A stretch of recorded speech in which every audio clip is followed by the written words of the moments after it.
Assalamualaikum warahmatullahi wabarakatuh. Halo semuanya, pada kesempatan kali ini saya ingin mereview mengenai skripsi yang berjudul Identifikasi Kesulitan Guru dalam Mengimplementasikan Pendekatan Saintifik Kurikulum 2013 pada mata pembelajaran fisika di Kabupaten Buton. Penulis dari skripsi yaitu Mukar dari Program Studi Pendidikan Fisika, Fakultas Tarbiyah dan Keguruan, UIN Alauddin, Makassar, tahun 2019.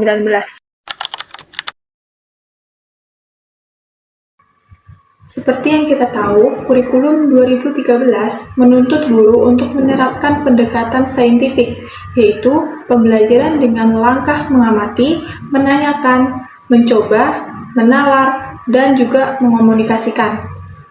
Nah, tujuannya tentunya agar siswa lebih aktif, kritis, dan terbiasa berpikir ilmiah. Tetapi, apakah penerapannya sudah berjalan lancar? Faktanya, banyak guru yang masih menghadapi kesulitan di lapangan. Nah, penelitian ini mencoba mengungkapkan apa saja sih kelebihan dan kekurangan guru dalam melaksanakan pendekatan saintifik tersebut. Dan mari kita lihat bagaimana penjelasannya. Penggambaran penelitian dan juga metode. Penelitian ini berfokus pada guru-guru fisika SMA di Kabupaten Buton. Nah, metode penelitian yang digunakan adalah mix sekuensial. Umumnya dimulai dengan penggalian kualitatif, misalnya dengan wawancara atau observasi, untuk memetakan isu secara mendalam, lalu kemudian dilanjutkan dengan kuantitatif untuk melihat pola yang lebih luas. Desain seperti ini itu cocok untuk tema implementasi kebijakan pendidikan karena kita butuh pemahaman konteks sekaligus gambaran kecenderungan umum. Dalam pembelajaran fisika itu banyak sekali menerapkan saintifik, yaitu banyak fenomena bisa diamati, diuji, dan dikomunikasikan hasilnya. Jadi, kalau di fisika saja itu masih ada kendala, berarti kita perlu lebih peka merancang dukungan implementasi di mata pelajaran lain.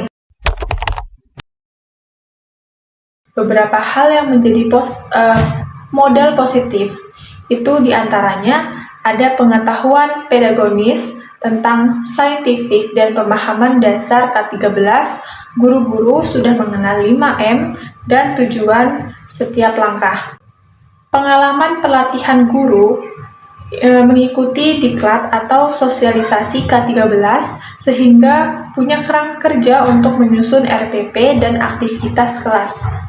Dan juga ketersediaan ruang dan sumber belajar. Meski belum ideal, banyak sekolah-sekolah itu memiliki akses ke buku LKPD atau media sederhana yang bisa dipakai untuk kegiatan mengamati atau menalar. Dampak positifnya, ketika saintifik diterapkan dengan benar, kelas menjadi lebih hidup. Siswa terlibat lebih sering bertanya, berdiskusi, dan mulai berani mengemukakan alasan. Untuk beberapa topik, hasil belajar meningkat karena siswa mengalami proses, bukan cuma menghafal.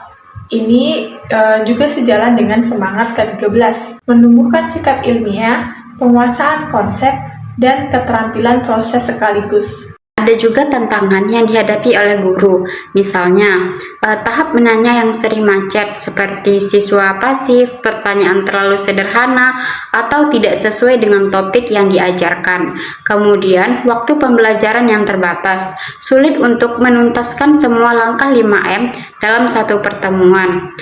Yang ketiga, keterbatasan sarana, alat praktikum, laboratorium, atau bahan habis pakai yang tidak selalu tersedia. Yang keempat, perbedaan kemampuan siswa. Ada siswa yang cepat paham dan ada juga siswa yang perlu bimbingan ekstra.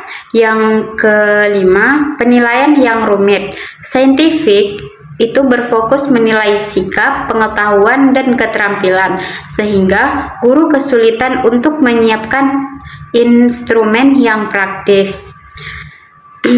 Dan Selanjutnya, minimnya pendampingan. Setelah pelatihan awal, jarang ada tindak lanjut berupa coaching atau lesson study. Singkatnya, guru sebenarnya paham apa itu scientific, tetapi masih bingung bagaimana cara menerapkannya secara efektif dan konsisten. Secara ringkas, terdapat beberapa faktor. Yang pertama itu faktor pendukung dan faktor penghambat. Faktor pendukung yang pertama itu ada pemahaman dasar guru tentang saintifik dan K13. Yang kedua, pengalaman pelatihan, dan yang ketiga, ketersediaan sebagian sumber belajar. Dan faktor penghambat itu yang pertama, sarana dan laboratorium terbatas. Yang kedua, waktu pembelajaran yang sempit. Yang ketiga, variasi kemampuan siswa. Yang keempat, instrumen penilaian yang belum mantap. Dan yang terakhir itu pendampingan guru yang masih minim. Yang kelima, implikasi praktis dan rekomendasi. Lalu, apa yang bisa dilakukan oleh guru dan sekolah? Kita mulai dari untuk guru. Untuk guru, apa yang perlu dilakukan guru? Yang pertama, rancang 5M secara bertahap, tidak harus selesai semua dalam satu pertemuan. Yang kedua, gunakan eksperimen sederhana yang murah, yang merupakan termaksud simulasi digital. Yang ketiga, latih budaya bertanya dengan metode think, pair, share atau papan ide. Yang keempat, bedakan tugas sesuai kemampuan siswa agar semua bisa ikut terlibat. Yang kelima, gunakan rubrik penilaian singkat, cukup 3-4 kriteria saja. Dan yang terakhir itu, terapkan presentasi singkat seperti gallery walk agar siswa tetap bisa mengomunikasikan hasilnya. Dan selanjutnya itu untuk sekolah. Apa saja kira-kira yang perlu dilakukan oleh sekolah? Yang pertama, adakan pendampingan berkelanjutan seperti peer coaching atau lesson study. Yang kedua, sediakan kit praktikum sederhana untuk topik yang penting. Yang ketiga, buat bank RPP, LKPD atau instrumen penilaian yang bisa dipakai bersama. Dan yang keempat, atur jadwal blok praktikum agar ada waktu yang cukup untuk bereksperimen.